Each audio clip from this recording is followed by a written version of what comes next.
By watching or listening to this show, you are acknowledging that you are of legal age to purchase and consume cannabis in your region.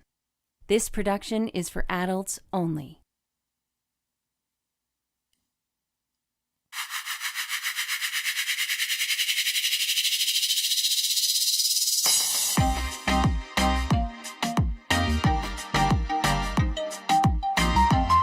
Welcome to the Cannabis 101 podcast, part of the Cannabis Life Experience. Your guide through the legalization and consumption of cannabis in Canada and beyond. Join us on this journey and adventure with the wonderful plant. Here's your host, Dianne Millard.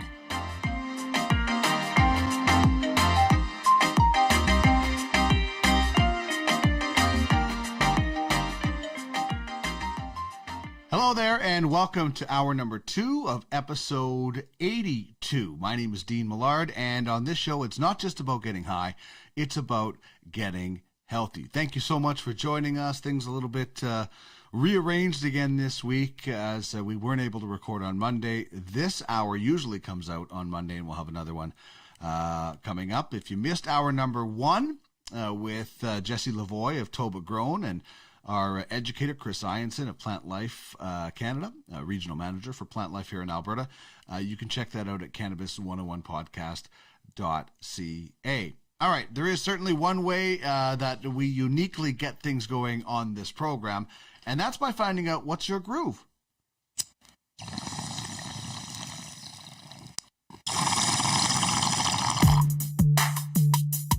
Put that in your pipe and smoke it. Can you dig it? Kinda grabs you by the boo-boo, don't it? Pipe in a crate, long in a blend.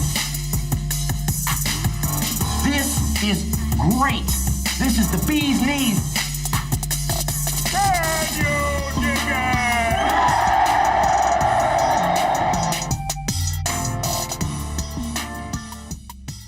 All right, what I mean when I say what's your groove is if you are listening to this show and maybe you got something that you're grooving with when it comes to cannabis. Maybe it's a joint, maybe it's a bong.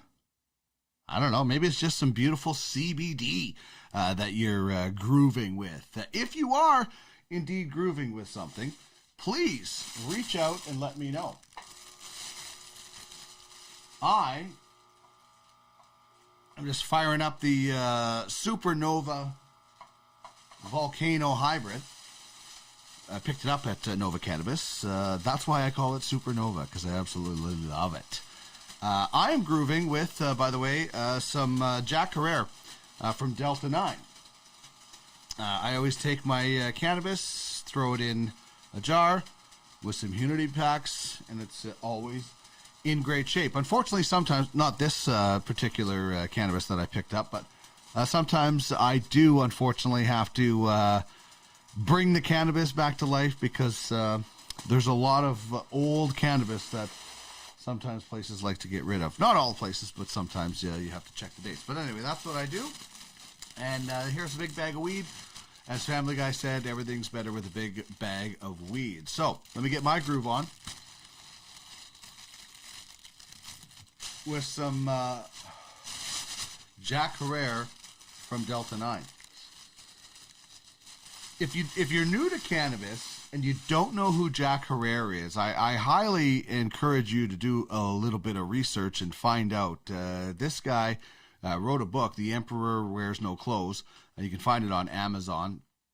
He was nicknamed the Emperor of Hemp, so a big-time activist, worth checking into if you're certainly learning about the plant. And I love to hear from everybody out there with things that they learned from this show. We've gotten some really nice emails. So to Charles, thank you very much. Randy, thank you as well for reaching out and checking in. I'm doing much better. So to everybody that listens and responds and watches, I thank you very much, because I love hearing from you and your passion for the plant.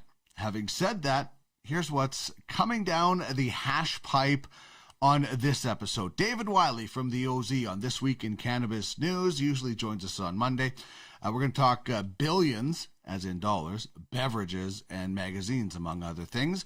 Malcolm LaBelle from the Green Generation Co. will be by as well for the business of cannabis, trends, hemp, and going green on that segment. Our cannabis question is about sizes. We'll get to that in a little bit. We've moved cannabis character to this hour, so it will normally come out on Mondays. We're going back to Cheech and Chong for this one. Not Cheech and Chong, but a character in the movie Nice Dreams. And our weed word of the day, we're talking about big joints and concentrates. We'll also tell you as we go about the Weed Weekly and how you can get in on our Friday giveaway and keep up to date with the Cannabis 101 podcast. All right now, let's get to the cannabis question.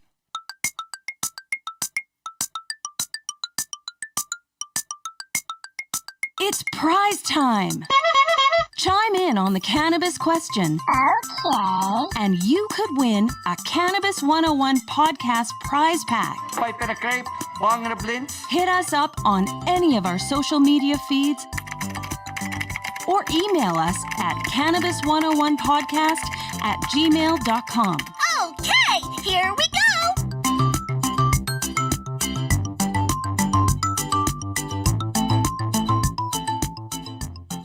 All right, so the cannabis question is about what size you prefer to buy your cannabis in. When we first saw legalization, we saw 1 and 3.5 grams. Now we're starting to see a lot more quarters, 7 grams. We're seeing some affordable ounces. I'm pretty sure the Plant Life Plant Life Jensen Lakes has an ounce for under $100. That's pretty awesome. So you're starting to see a variety of different sizes, 7s, 14s, 15 grams, 28 grams. I'm loving the 7 grams right now. 3.5, I seem to blow through too fast, and not enough. But the 7s, I don't know. I just like to, I just feel I can enjoy the cannabis a little bit more without thinking, this is going to almost be done right away. So I love the 7 grams. It gives you some variety and things like that. I'm going with 7 grams. But I want to know what you like. What size are you loving right now in the legalization in Canada? And for anybody that's down in the States where you're living or anywhere around the world listening where you are legal, chime in as well. Love to hear where our listeners and viewers are tuning in from. You can hit me up on Twitter at the Cannabis 101. On Facebook, the Cannabis 101 Podcast. You can get me on Instagram, the same thing, the Cannabis 101 Podcast. And you can email me and be anonymous if you would like, Cannabis101podcast @gmail.com. Everybody that chimes in will be thrown into the hat. We'll have a draw, and somebody's going home with a Cannabis 101 podcast prize pack. And big thanks to all of our partners from the OZ and the Green Generation Company. Regal Cigars, Andre has been great with us. And of course, our good friend Stone Smiths, a local Edmonton company, I'm just outside of Edmonton. You can find them online at stonesmiths.ca. And they are the makers of The Slash, which is just absolutely beautiful for concentrates. If you're a fan of the Men in Black movies, they got their inspiration sort of from that. They have the built-in loader. It's simply awesome. And this battery, while it has warmed up in Edmonton as of late, this battery is built for Edmonton cold winters. So that last couple of weeks, if anybody was going outside, it would have been absolutely perfect for it. And also, on the way, I showed you the built-in loader. They've got a new chamber on the way. It's kind of a redesign of the internal coil structure. And this thing it takes 4 seconds to heat up, but apparently it's going to be even faster, and we're going to get even bigger clouds, which we all love. So check them out, stonesmiths.ca. If you're a retailer, this is a hot product that you'll want to get into your stores very, very soon. What's happening? We'll tell you right now on This Week in Cannabis News.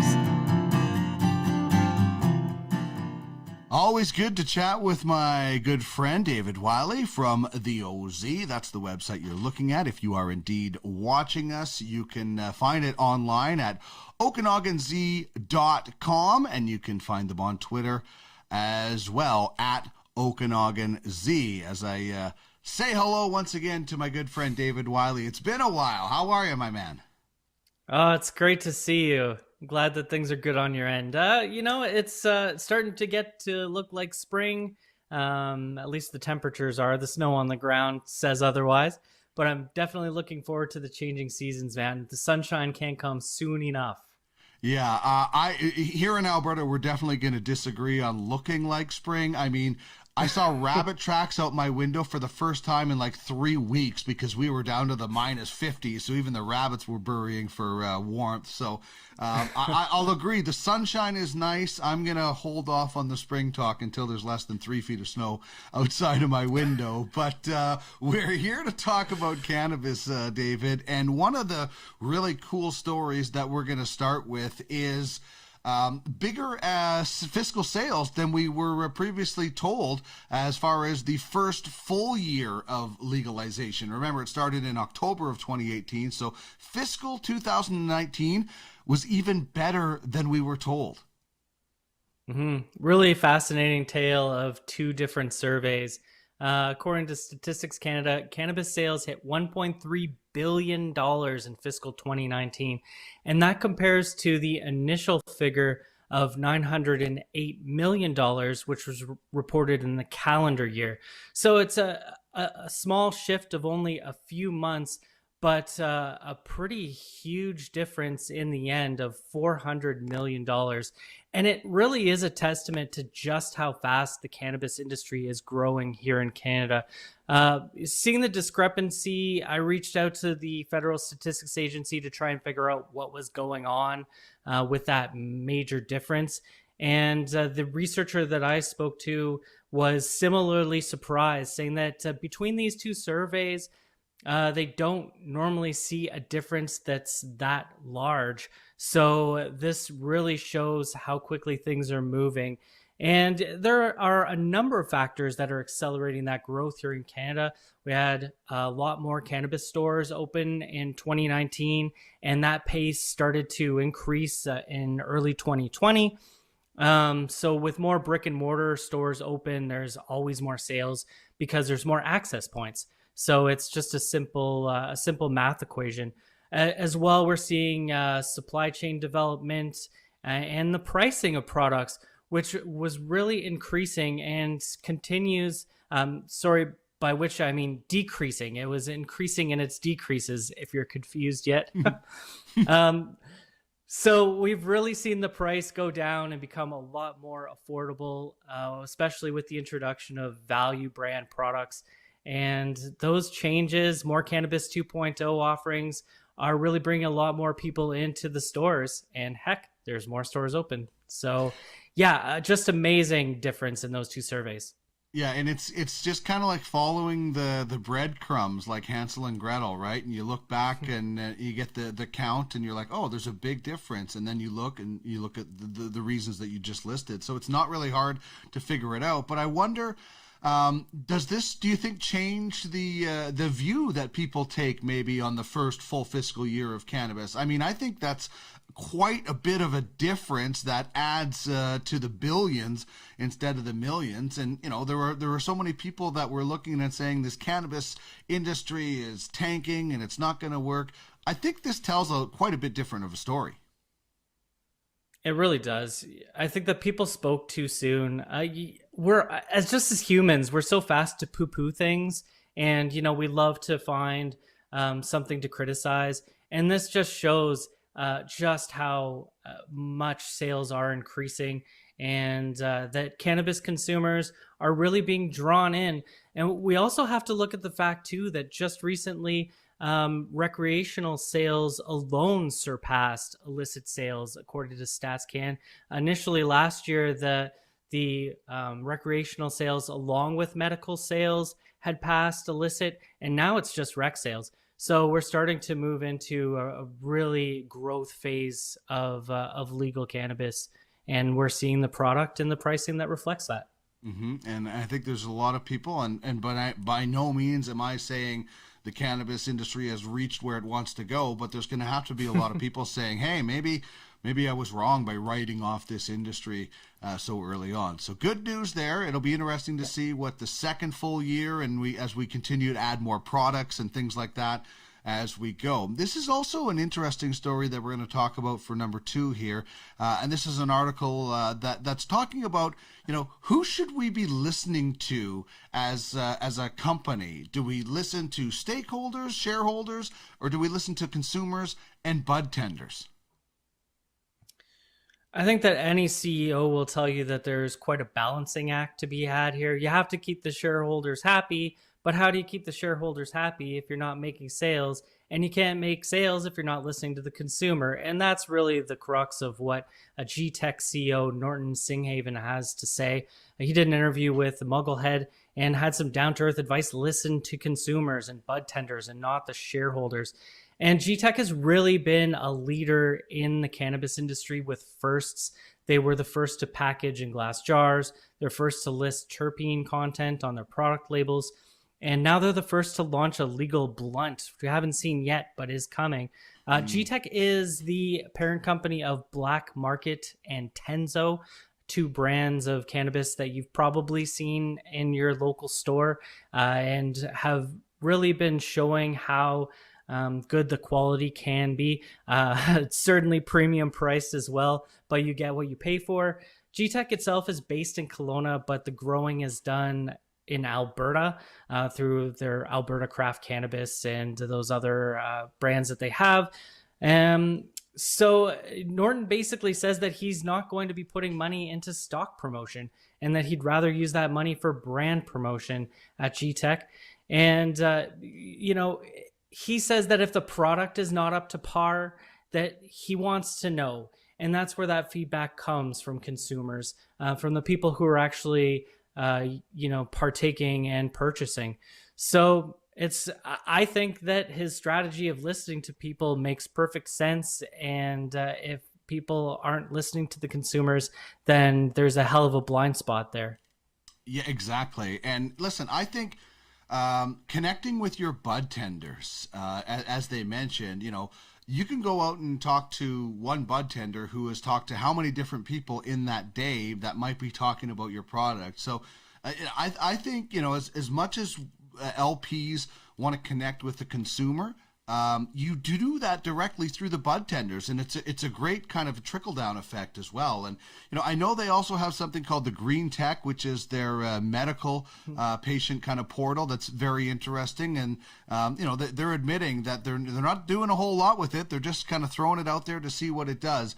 The one thing I kind of disagree with in this article and their stance, and I have the quote up here about not wanting to do farm gate sales, which I think is a big miss for LPs that aren't going to get on board with farm gate. And the one quote they had was from a retail store saying, "If you're within so many kilometers of my store, I'm not stocking your product," which I think is the absolute back-asswards way of going about this sort of thing. I mean, you catch more flies with honey. Instead of saying, "I'm not putting my product on your shelf," why don't you say, "Hey, congratulations on your farm gate sales there.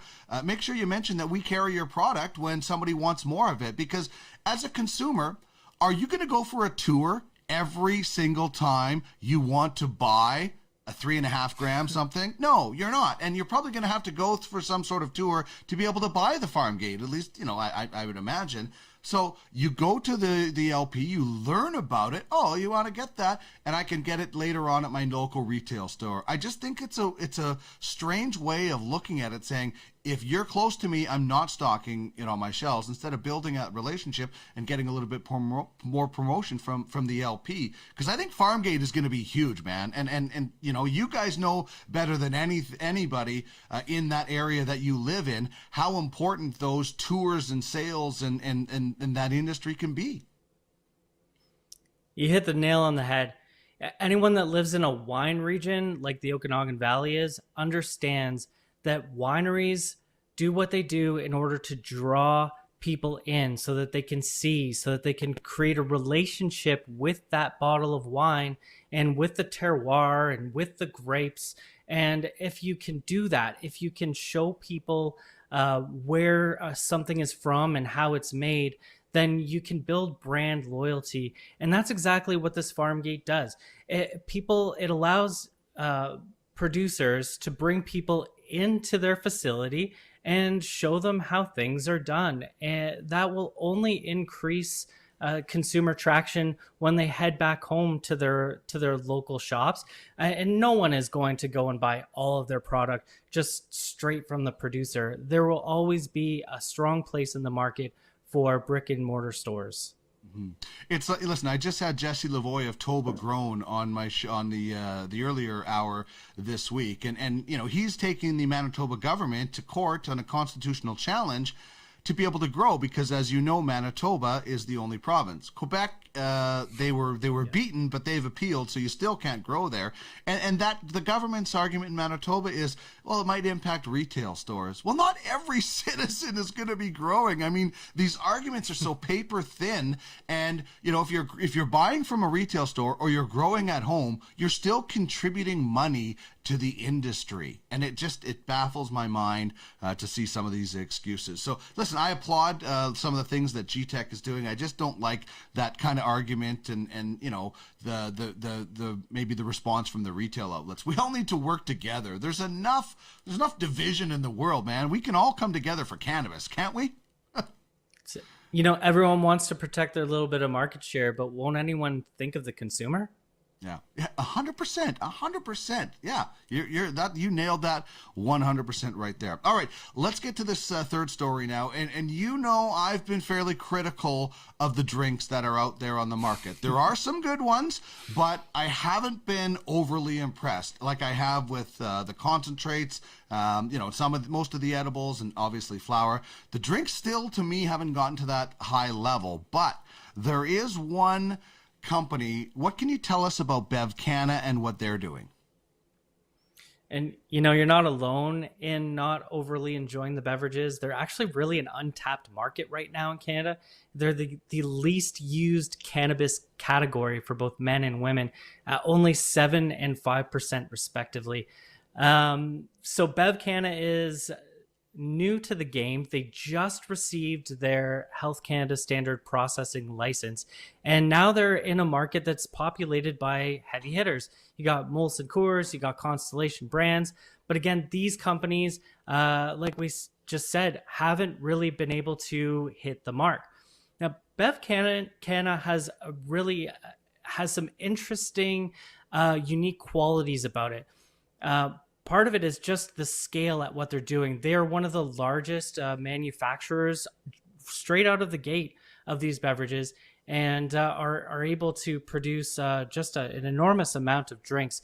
But they also have a partnership with one of the main U.S. beverage brands called Keef. So they'll be producing Keef beverages here in Canada. And that's going to give us an opportunity to try out something that's already been market tested in the US. It's already gone through its paces and had a chance to hear feedback from customers. So, you know, I have high hopes that it's going to be something that's a little different from what we're seeing right now.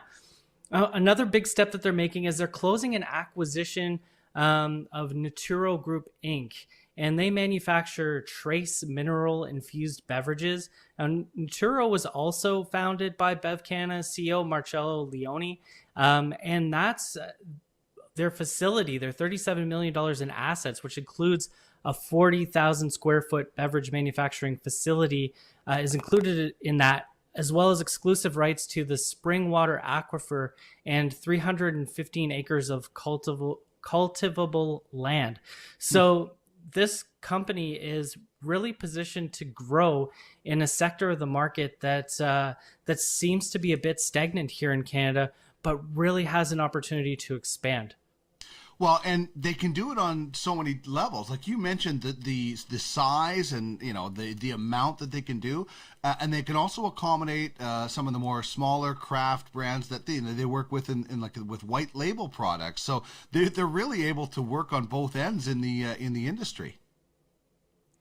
They are, and they can also do things, you know, on a larger scale and in a different variety. So their current facility is actually capable of producing aluminum and glass form factors, so cans and bottles, basically, that would be available in different sizes and custom shapes.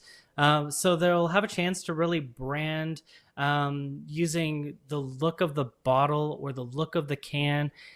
We've talked about this before with some of the other products and the challenges that they have with branding just because of how strict those marketing regulations are. So any little edge when it comes to what a product looks like can very much help it stand out in a market right now.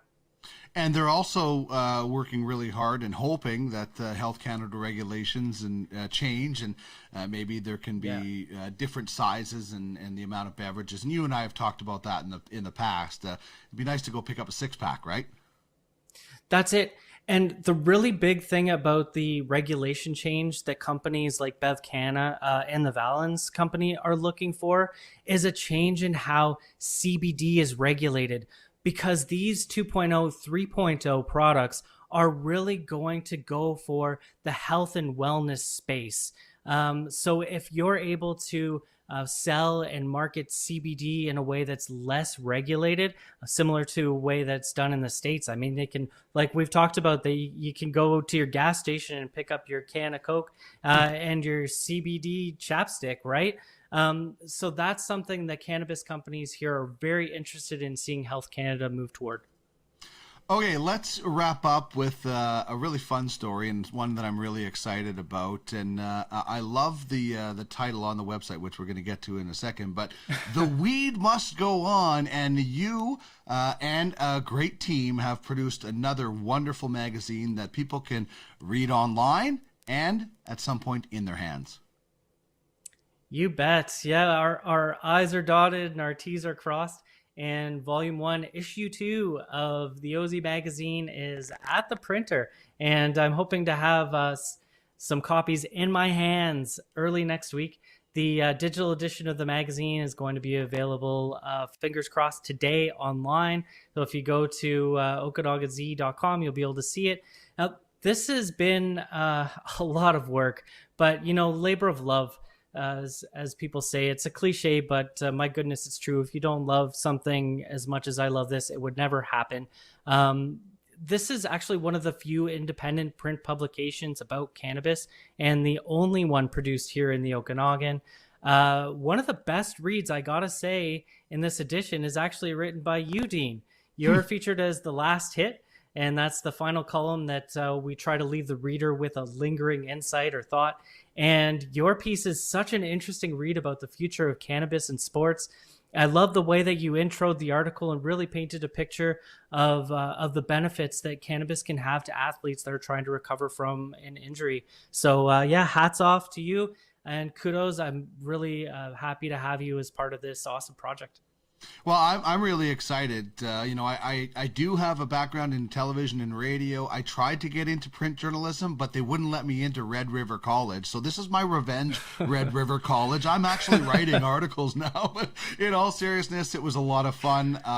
I truly believe that, listen, I've covered enough professional sports teams to know that a lot of times, and it is changing, but guys get on the plane and they grab their, their Jack and Coke or their 6-12 pack, whatever, and they pound it, and then they use whatever opiate the doctors have been given. So I would really like to see that sports world transition to where, maybe on the plane guys are grabbing something else, and down the road for injury, pain relief. The sports world is littered with stories of broken families because of opiate addictions and death, and I think cannabis, and not just THC. The tagline on this show is not just about getting high; it's about getting healthy. So whether it's THC, CBD, or some of the other molecules and things about the plant that we don't know yet, we're going to learn, and the sports world needs to get on board. I think some of them are. Kudos to the NBA. They didn't test in the bubble last year in the playoffs. They're not testing again.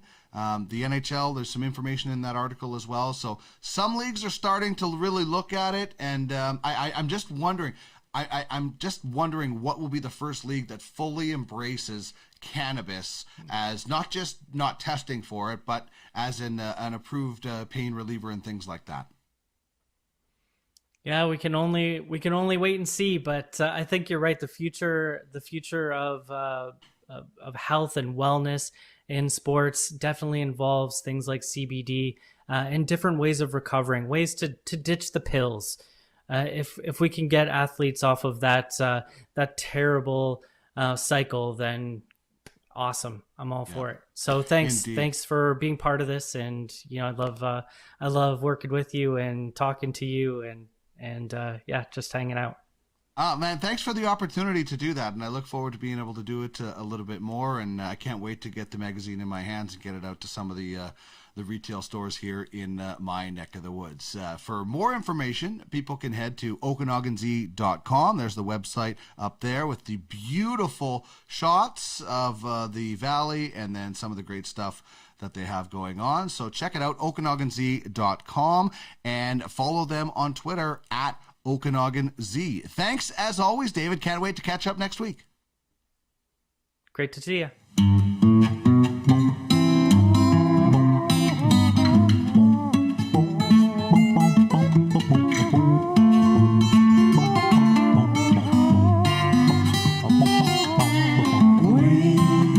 It's beautiful and deep. So let's go smoke some grass. It's time to bust out this podcast.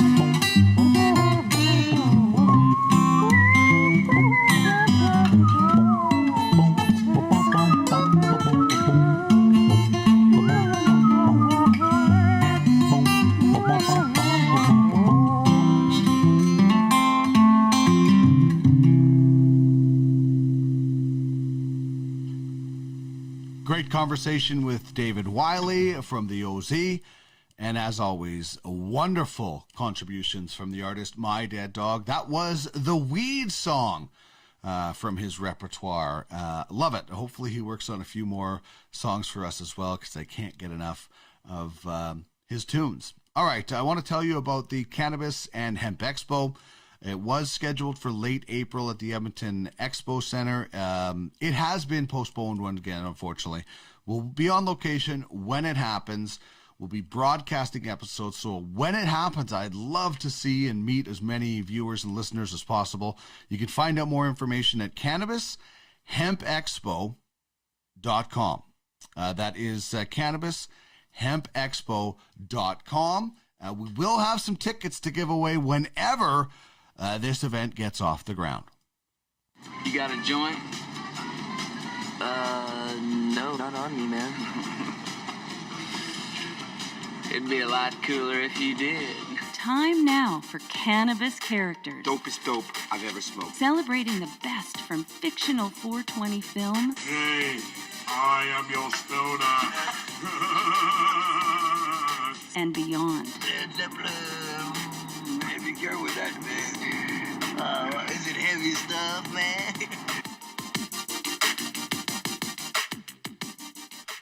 All right, so this week on our Cannabis Character, I am featuring somebody from a few of the Cheech and Chong movies. It's not Cheech and it's not Chong, although they obviously give their approval. How could they not? We've actually talked about this character from a different movie. So if you're a fan of Cheech and Chong, you'll know that in Up in Smoke, the detective that was trying to bust them was Sergeant Stadenkos, played by Stacy Keach. Wonderful actor, a hard actual detective actor in movies, and really hammed it up for the camera in Up in Smoke. Fast forward to Nice Dreams. Cheech and Chong are selling ice cream, Herb's ice cream, but it's really just weed, of course. It's Cheech and Chong. It's a hilarious swimming pool scene in this movie that you probably should check out if you haven't checked it out before. But anyway, Stacy Keach is back with his character, Sergeant Stadenko. And in Nice Dreams, when Up in Smoke, he was wanting to bust these guys so bad. And then at the end of the movie, I don't want to tell you everything, but he ended up getting high. I want to tell you how it happens in case you haven't seen it. Fast forward to Nice Dreams, and Stacy Keach, again playing Sergeant Stadenko, but he is now very, very much enjoying the plant. Here's a little bit from Nice Dreams featuring Stacy Keach as Sergeant Stadenko in our Cannabis Character. The only way to catch a doper is when you yourself become a smoker. Surest way to make them bleed is when you bust their ass and steal their weed.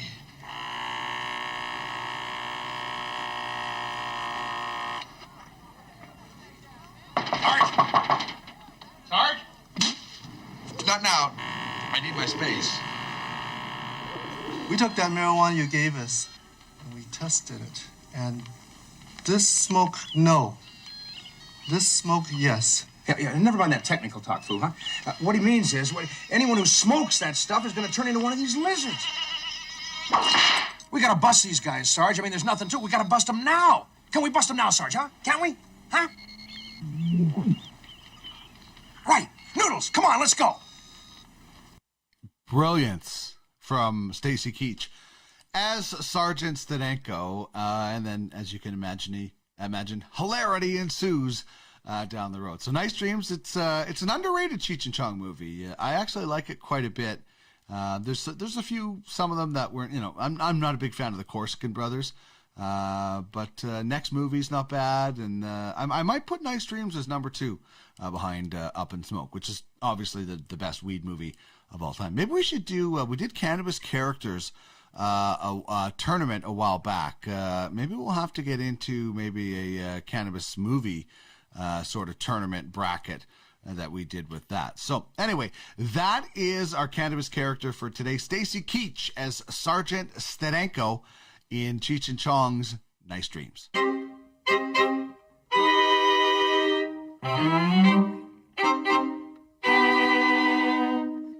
This is The Business of Cannabis, a joint venture between the Green Generation Co. and the Cannabis 101 podcast. Bringing you the latest bud, biz, buzz.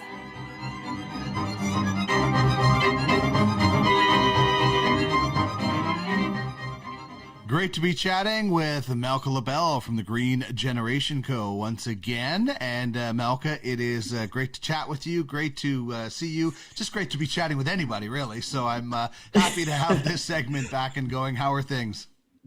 Good, Dean. Thank you so much. Yeah, we were worried about you. Glad to see you're back and healthy. And I've got some new digs myself, a new location, which is really exciting. We've got the green room, which technically is a green room. So it's really fun. On point, on brand. So I think it's a great place to get started. I love it. I love the backdrop and the exciting things that certainly you have going at the Green Generation Co. And we'll tell people about that as we go. But let's get to our first topic, the lead, as we like to call it. And this is, and listen, the every business is full of trends, right? And cannabis is no different. And you're telling us about something called the alphabet trend. Yeah, it's actually the alphabet of trends. So I was trying to think of a way, so many groups have come out with their trends or their intel or whatever they think is going to happen in 2021. So I sort of looked at it as in a funny way, and fully this was the idea. I was about to join, and then it just came to me as a throw of a bunch of letters. So I'm like, this works. So this is essentially a collection of the trends that I'm seeing from my perspective and all the different things that I see. So W, number 1, cannabis is for women. We're going to see a massive amount of legalization allowing more women to be exploring this magical plant, which is not the same as how men would explore it. There is a massive difference in receptors and things that are just coming to fruition as an understanding. And we have seen in history that women react differently. So this is just the beginning, just the tip of the iceberg for exploring the female interaction with the cannabis plant, being W. So V, number 2, V is for THCV, as in one of the cannabinoids that we've talked about quite a bit. And I also, essentially, it's really that V is for victory over COVID. One of the things that we're really seeing is that cannabis has been a hugely this growth and demand in COVID as a way to deal with this turbulence that people are feeling, depression and anxiety, and then treatment for disorders like diabetes and cancer is really happening from this plant and some of the other lesser known cannabinoids like THCV. So this is just bringing to all the other letters that are in the cannabinoid names are the V for victory here. And we've got C for craft. We love craft craft growers and craft grown cannabis. We believe that that cannabis should be grown craft. That's the way it should be. BC grown, BC craft. I'm a big believer in the 100-mile radius, which is 160 kilometers from farm to table, and that's literally, if you drop a pin in the middle of the BC interior and draw it around 160 kilometers, that's the kind of reach that you would want your cannabis to be, because it's going to be fresh. It's going to have those amazing terpenes. It doesn't have to go through truckloads and places. You want your product to be farm to table, and that's kind of like what the craft movement is all about. Number 4, we have our M&A as the letters for disorderly activities. So the M&A stands for merger and acquisition. We are seeing so much of this right now, where bigger companies are eating little companies, and little companies by way of SPAC is another bunch of letters are eating bigger companies. This is a public market disruption that people don't understand. Honestly, people that have several degrees in finance and investment banking don't understand. There's a lot of, that's why I said disorderly activity, that just cannabis has been thrown into the mix of by sheer situation that it's a massively growing industry with very little history from a public market perspective. So, there's shakeups, there's job losses, there's fire sales. All of these things have major ramifications, and there's a lot of people that are outside the industry trying to see what's going on and make sense of it, and it's nonsensical. So that's what I mean is it's M&A disorderly activity, and it's a roller coaster of anticipation and loss that even the most experienced financial people can't get. And then number 5 is BB, which is for baby boomers. That stands for baby boomers. Now, we've talked about that demographic being a huge play of demand that is sort of very accepting of cannabis already. These are the people that were puffing back in the post-Vietnam War days and really being open with exploration of cannabis at that time in their lives when they were young. So they're open to trying CBD gummies for sleep or topicals for arthritis or vape pens for anxiety. They're not scared of the stigma. They just want it in a form that they can take, and maybe smoking isn't that choice. So we're going to see a lot of this as more demand comes on the market from the baby boomer demographic. And the last one I have is W and L for white label and R for retailer. So W, L, and R. So cannabis is for sharing and caring, and white labeling and private branding products are really going to take off. And what that means is that a store brand, for example, or another known brand is going to buy like other growers' products or other cultivars and then put their brand on it. And this is a very common activity in the regular world. For example, the people that make Nike shoes, they probably make every other kind of shoes, but Nike buys certain products from them and puts their name on it. So it's a very common practice in business to white label other people's products. And we're just going to see more of that as this shakeup and things continue to move along in 2021. I really think that is so cool how, and first of all, I think it's awesome that you smoked a joint and came up with us, because cannabis is so great for creativity, and there are so many people using it for that very, very thing. So I applaud you for that. But I really love the last part. Well, I love a lot of what you said, but the last part really hit home, the white label. I totally agree with you. And this week in the Cannabis News, David WYLIE and I were talking about this with some companies that, can service the big manufacturer side of things and also fill out the white label portion. So I think companies that are going to be able to do that and be a little bit diverse that way are really that could be definitely an emerging trend as well, as you talk about in this. 100%. Yeah, we're already seeing a ton of it, and it's just more of it is going to happen. It's a very lucrative way for brands to not compete, but to collaborate.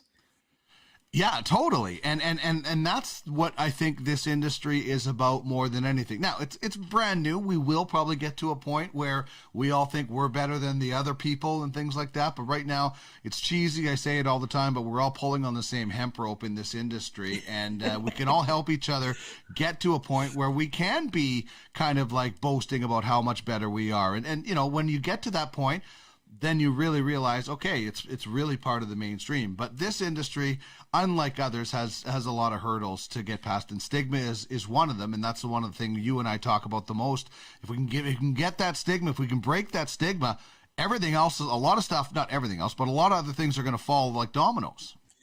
Exactly. And that's a huge thing. And there's so many people that are, that have come to me. I mean, I put it on my LinkedIn profile about the Green Generation Company. It's all about ending the stigma. So people reach out and say, we love that you're saying that. I'm like, that's all I'm doing, is everything I'm doing is working towards that. So it's a huge growth factor, and it's a huge area that everyone wants to see. So these are my trends for 2021. We'll see what happens at the 2022 date, if I was right. I love it. I love the alphabet workings and the drawings as well. I really love the creativity. All right, let's get on to change makers. And, this is something that we've also talked a lot about, is hemp and the power of hemp. Hemp is the hero that we deserve here. There's so many great things about it. And slowly but surely, you're seeing people starting to come around and take a look at hemp a little bit more. Yeah, so this conversation started, well, long before me, but basically the Alberta and Canada is really focused on this clean energy solution, or and particularly Alberta, because that's where, the heart of our energy world is really here in Alberta. The big thing was that I was experiencing a lot of stigma when I was reaching out to people in the clean tech space. So there's a lot of groups that are really focused on raising awareness and trying to explain what the green economy is. So Dianne Saxe is one such. She's actually a podcaster right now, but she's formerly has a long policy world in government and in policy and as a lawyer in helping with green initiatives. So now she has a podcast out of Toronto called The Green Economy Heroes. And I reached out to her because one of my own mentors, Dan Balaban of Green Gate Power, was on her show did an interview with her talking about how Alberta's energy is moving towards renewables. And this was back in the spring, and that's totally true. And I called her up and said, hey, like I had, you had Dan on the show, and obviously, he's a mentor of mine. And I was explaining to her, without going into sort of specifics of the names of companies, because at the time I was behind NDA, so I couldn't tell her who were the people that I was working with. But basically, I was trying to explain to her that, cannabis and hemp is part of this clean technology movement too. And nobody's talking about that. And I would like to come on your show and talk about that.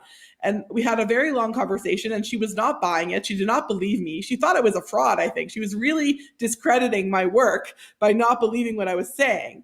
And in the end, she says, you know what? Just send them to me and I'll see if they're real, kind of thing. Like, she was very stigmatized around the whole cannabis and hemp how could this be real? So finally, I've been working with some companies around this for a long time. HFPC is one that we've talked about before, and they're based in Edmonton, Vegreville. Their facility is going to be in Vegreville, Alberta, and they have several oil and gas, I would call them oil and gas refugees, but they're also hemp farmers or hemp agronomists. So they're research people behind hemp. And they've been researching hemp in Alberta for 15 years. They were part of the Alberta Research Council.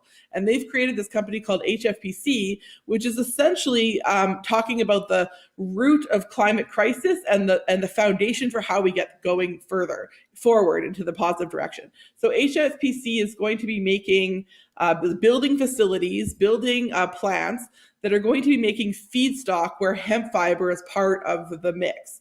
So hemp fiber feedstock is essentially the building block. It's the base material that replaces petrochemicals. So wherever you have petrochemicals, which are oil and gas products made from oil and gas that go into other things, like into plastic, for example, or into materials and parts for food, or not food, for ingredients for other things. So the key ones are plastics, polyesters, or other derivatives of plastic. HFPC is going to be making the feedstock that is going to replace plastic in the clean future. And essentially that's what they're working on and what I was talking about, because in growing hemp, not only do you have the carbon offsets or the absorption of carbon as the hemp is growing, which is known as a carbon sink. And there's lots of things that we've talked about on the show that are carbon sinks. Remember the green sand example? Yes. That's an example of another carbon sink. And there's lots of things that are carbon. Hempcrete is an example of carbon sink, which means that it absorbs more carbon in just sitting there than it does in making it or in growing it or in doing anything else with it. So it's a negative carbon offset. And the clean tech world is trying to figure out all these fancy and expensive technological advancements to take carbon out of the air. But in some cases, all you need to do is grow some hemp.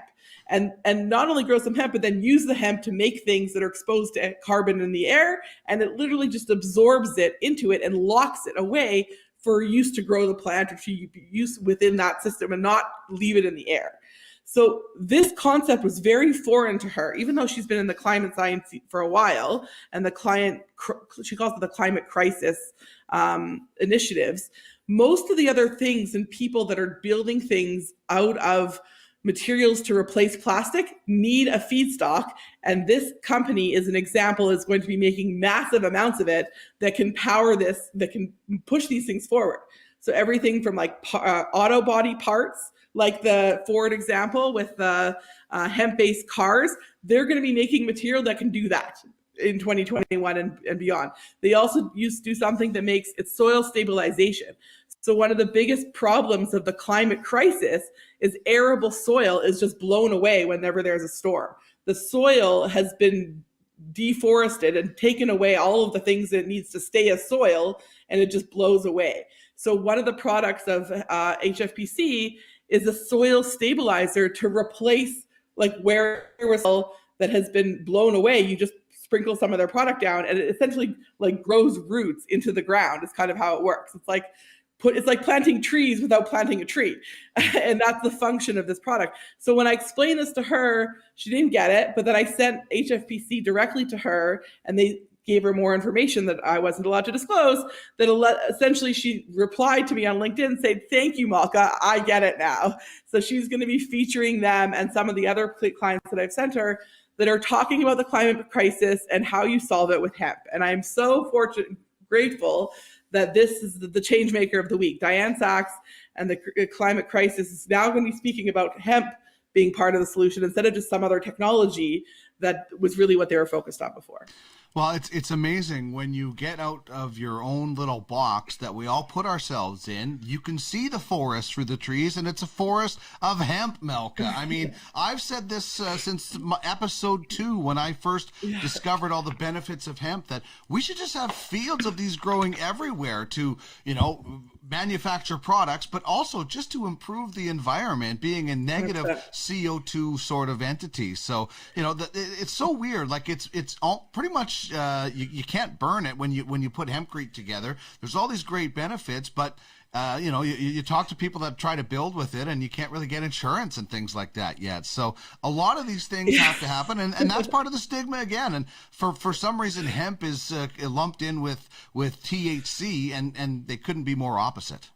100%. And that's a lot of the work that I'm doing at the ISO level, at the Chamber of Commerce level, literally at the, people that are applying for COVID relief funding are getting denied, like my clients, because they supposedly have cannabis sativa in their products. Well, I had to go back to the people and say, by the way, did you look up the definition of cannabis sativa? It's not what you think it is. It's actually hemp too. So the fact that I sent her the link to Wikipedia that says cannabis sativa, also known as hemp, is the products that the company that I'm working with trying to get approval, because they just assume that as soon as you say cannabis, that's bad for you. And that's the stigma that is pushing regulation and pushing the decision-making of major things. And it was infuriating. So finally I'm like, you need to look at your definitions. This is the thing, it's all back to what is this plant, what is this word, what does it mean? And it is actually a very powerful, good thing if you take your stigma away from it. 100% for sure. All right, let's get to what it means to be green, and we are literally talking about what it means to be green this week. Yeah, the Green Party of Canada. I'm going to say they were almost going to be my change maker because they have done a 180. I mean, they have come a huge way in terms of breaking down stigmas, just that. So the latest, Annamie Paul, she just became elected the first Black Canadian and Jewish Canadian woman that's elected as the leader of a federal Canadian party. And honestly, her campaign that she ran, she turned a tide of people's belief in what the Green Party was. I mean, we had Elizabeth May for a long time, and she's still part of the party. She's still an MP, I believe, but she's just not the leader anymore. But really, her tropes were around, like, you know, blocking all the things that were negative from a climate perspective. And the Green Party is now really embraced the concept of just resiliency, diversity, change, overcoming obstacles. And Annamie Paul really represents that as an individual, in the sense that she does not look like what she is. And I am have a massive personal story about that, in terms of people have not known what I was based on what I look like, and that was a stigma against me. So she's the kind of person that's going to turn that around. And she has a passion unlike anyone else. She's a lawyer. She's been doing a lot of change for the public good for a long time in Toronto. And she's essentially part of so many different groups that she is a powerhouse in and of herself, but she's opening up the reach of the Green Party far beyond its sort of original intention. And I just think it's wonderful. And I wanted to bring up the Talking to Strangers, the Malcolm Gladwell book here, because this is one, I read this for the second time this year, because it's so important. And the first time I read it was in 2019 when he came to Calgary for the Energy Disruptors Unite. I got to meet him in person. He signed my book, and it was right after this book was published. This book was an eye-opener about exactly the whole point about the whole, like, you don't look like what you are, and that's a good thing. Malcolm Gladwell explains that in very excruciating, painful detail in how it has happened in the US and Black Lives Matter is essentially is the outcome of this happening for so long.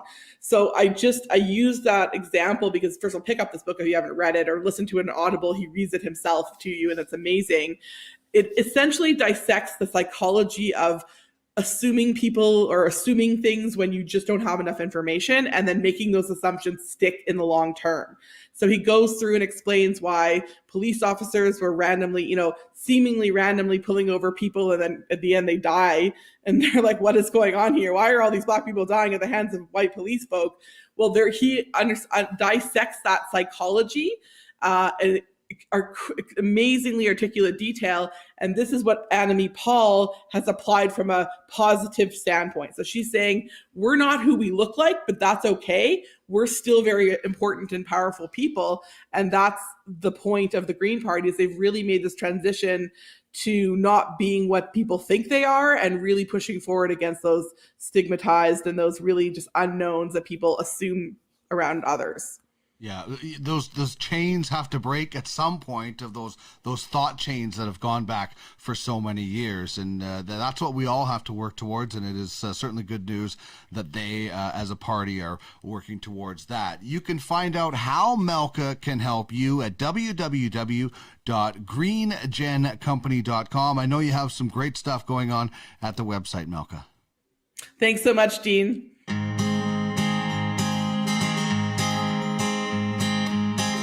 This is the Cannabis 101 podcast. It's all part of the cannabis life experience. Turning the wheel of cannabis one toke at a time.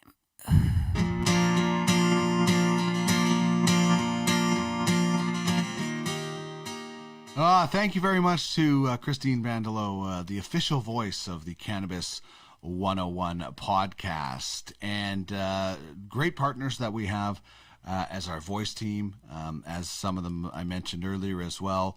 And I wanted to tell you again about what's going on with Stone Smiths. They've got the slash that I showed you, 4 seconds to heat up, going to be even faster, 3 temperature settings, that auto fire mode, you just double click and boom, fires off for 12 seconds. It's amazing. But something new is coming from the team. They're working on it now. You can look for it this April, just in time for us to be able to get back out, hopefully, and enjoy things. Check out the details at stonesmiths.ca and find out what this great local company is up to. Bud, dope, flower, ganja, Mary Jane. We all have our own language when it comes to cannabis. Herb, John Lennon, plant, Thai stick, salad. So let's explore another weed word of the day. Samuel L. Jackson, The Hobbit's Leaf, Lady Gaga, 420.